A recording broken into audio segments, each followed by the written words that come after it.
అంటే ఇద్దరిని ఆయన ఎలా చూసేవారు, రాజశేఖర రెడ్డి గారు షర్మిల్ని జగన్ని, ఏదైనా ఐడియా ఉందా మీకు? అది నాకంత ఫ్యామిలీతో అంత ఇదేం లేదు, మాది పొలిటికల్ సంబంధమే తప్ప డెఫినెట్గా కొడుకు కన్నా కూతురు మీద తండ్రికి ఎక్కువ ఉంటుంది.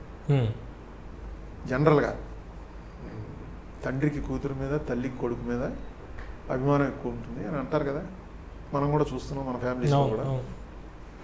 సో షర్మిల అంటే కొంచెం ఆయనకి ఎక్కువ అభిమానం ఉండి ఉండొచ్చు. జగన్ మీద కూడా ఆయన, జగన్తో కూడా బాగా, జగన్ బిజినెస్ అది కర్ణాటకలో ఏదో సక్సెస్ అయ్యాడు బిజినెస్ అది అనేది ఆయన చాలా ఆనందంగా చెప్పేవాడు. మావాడు ఎందుకంటే ఆయన ఫెయిల్యూర్ బిజినెస్లో, ఆయన తండ్రి సక్సెస్, ఆయన ఫెయిల్యూరు, మళ్ళీ కొడుకు బాగా సక్సెస్ అయ్యాడు అని ఆనందపడుతూ ఉండేవాడు. ఎప్పుడైనా ఒకటి 2 సార్లు అన్నాడేమో కూడా నా దగ్గర.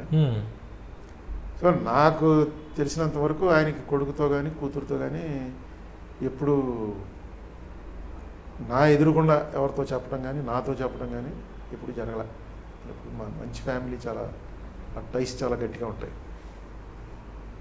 ఓకే, ఈ షర్మిల ఏపీలో కాకుండా తెలంగాణలో పార్టీ పెట్టడానికి ఎట్లా ఉంటుంది?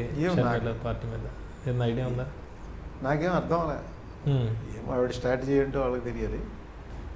చూద్దాం. అంటే రాజశేఖర రెడ్డికి తెలంగాణలో కూడా చాలా ఫాలోయింగ్ ఉంటుంది, అయితే ఇంకా దాన్ని అసెస్ చేయగలిగినంత శక్తి లేదు.